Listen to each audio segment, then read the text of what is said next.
मेहुणे जिल्हा परिषद प्राथमिक शाळेत वाहतूक सुरक्षा सप्ताह निमित्ताने जनजागृती.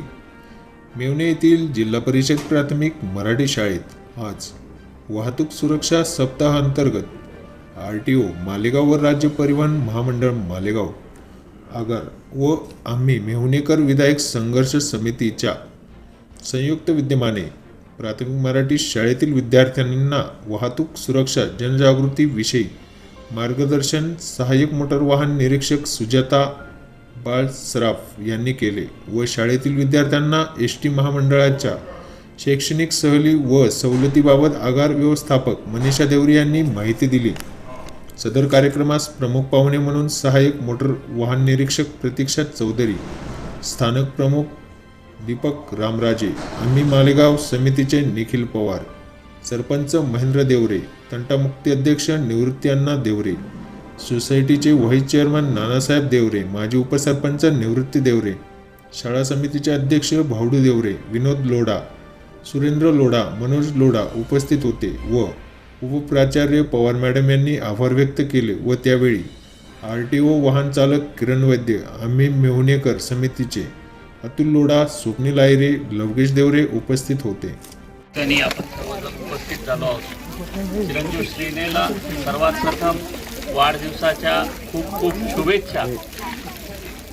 आज या मेहुणे गावात या छोटेखानी सोहळ्यासाठी उपस्थित गावाचे प्रथम नागरिक आमचे मित्र आदरणीय महेंद्र देवरे साहेब, या ठिकाणच्या मेहुण्याच्या भूमिपुत्र, मालेगाव आगाराच्या सन्माननीय आगार व्यवस्थापक प्रमुख देवरे मॅडम, आगार व्यवस्थापक सन्माननीय रामराजे साहेब, मालेगाव उपप्रादेशिक परिवहन विभागाचे सब इन्स्पेक्टर बाळसराफ मॅडम आणि चौधरी मॅडम,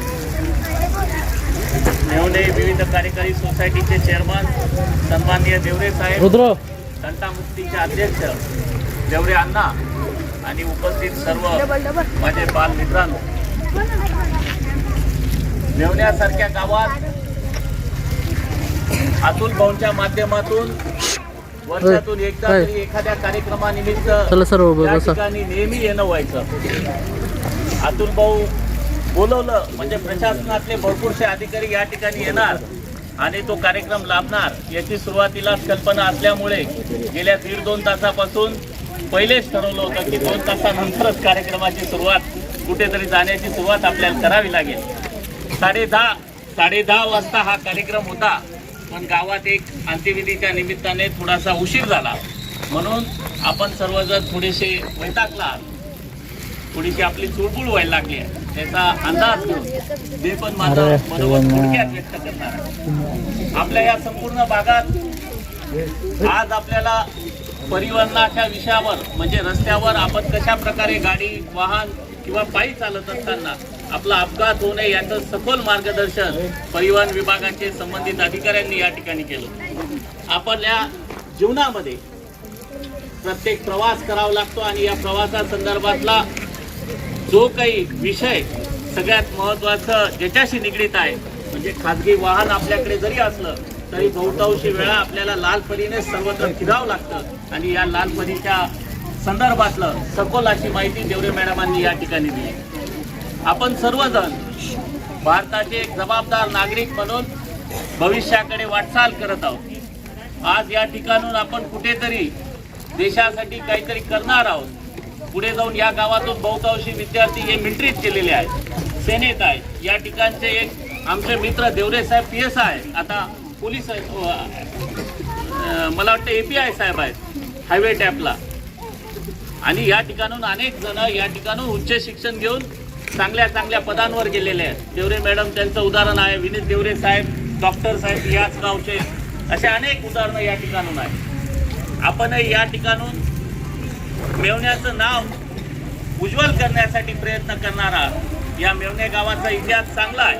कवळानं राजवाड्याच्या हद्दीतला हा सगळा भाग आहे आणि या गावाला गिरणेचा थोडासा संपर्क देखील आलेला आहे. या गावात उद्योगाची ही नगरी आहे. आपण सर्वजण उद्योग चांगल्या प्रकारे करू शकाल. दुग्ध व्यवसाय या ठिकाणी चांगला आहे. असं सर्व इन्फ्रास्ट्रक्चर असताना शैक्षणिक दृष्ट्या कुठेतरी मागे राहू नये असा चांगला संदेश अतुल दादांनी श्रीनयच्या वाढदिवसाच्या निमित्ताने, पहिल्याच वाढदिवसाच्या निमित्ताने ही नीव ठेवलेली आहे. मला वाटतं हा आदर्श मेवण्याच्या प्रत्येक नागरिकाने, प्रत्येक विद्यार्थ्याने आणि प्रत्येक ग्रामस्थाने घेतला पाहिजे. कारण शिक्षणाशिवाय या देशात दुसरी कोणतीही क्रांती या देशाला बदल घडवू शकत नाही. भ्रष्टाचार असेल, पर्यावरण असेल, त्याचबरोबर आपल्या जीवनात आरोग्य, या सगळ्या गोष्टींवर काहीतरी बदल घडवायचा असेल तर तो बदल फक्त शिक्षणाच्या माध्यमातून घडवू शकतो. जर शिक्षण हे वाघिणीचं दूध जर तुम्ही चांगल्या प्रकारे पिलं नाही तर मला वाटतं या देशाचं भवितव्य धोक्यात आहे. आणि या देशाचं भवितव्य घडवण्यासाठी असा चांगला उपक्रम श्रीनयच्या वाढदिवसाने अतुलदादांनी राबवला तर त्याचा आदर्श मेवण्याच्या सर्व ग्रामस्थांनी घेऊन, मला वाटतं आम्ही सर्वांनी पण घेऊन भविष्यात यासाठी चांगला संदेश कसा देता येईल यासाठी प्रयत्न करूया.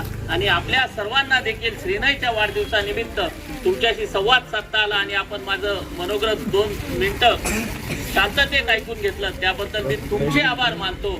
या ठिकाणी शालेय व्यवस्थापन समिती आणि ज्या शिक्षक वृंदांनी या चांगलं नियोजन केलं, शाळेचा परिसर अतिशय स्वच्छ आणि चांगल्या प्रकारे वृक्ष लागवड आणि त्याचं संगोपन, एक सुशोभीकरणासारखं चांगलं इन्फ्रास्ट्रक्चर या ठिकाणी दिसत आहे. मला वाटतं जिल्हा परिषदेच्या शाळांचं असं रूप बदलत असताना त्याचं कुठेतरी प्रोत्साहन आणि त्याचं कुठेतरी कौतुक केलं गेलं पाहिजे. कारण ते आता जग हे कुठेतरी इंग्लिश मिडियमला आणि त्या या सुशोभित वास्तूंना बघतंय आणि त्या दृष्टिकोनातून जिल्हा परिषदेच्या शाळा काट टाकतात आहे. डिजिटलायझेशनच्या मूडमध्ये त्या चालल्या आहेत. या युगाकडे जात असताना जिल्हा परिषदेच्या शाळेतला विद्यार्थी हा कुठेतरी IAS आज नाशिक जिल्ह्याचं उदाहरण आहे. या जिल्ह्याचे सन्माननीय मुख्याधिकारी पवार साहेब हे देखील एका नगर जिल्ह्यातल्या छोट्याशा जिल्हा परिषदेच्या शाळेतून आले होते. त्याचा आदर्श आपण सर्वांनी घेतला पाहिजे. आणि मला वाटतं आज या मेवणे गावाच्या या सगळ्या कार्यक्रमात श्रीनयच्या वाढदिवसानिमित्त तुमच्याशी जो काही संवाद साधला तो आपण ऐकून घेतला आणि आपण सर्वजण या ठिकाणी उपस्थित झालो त्याबद्दल आपल्या सर्वांचा आभार व्यक्त करतो.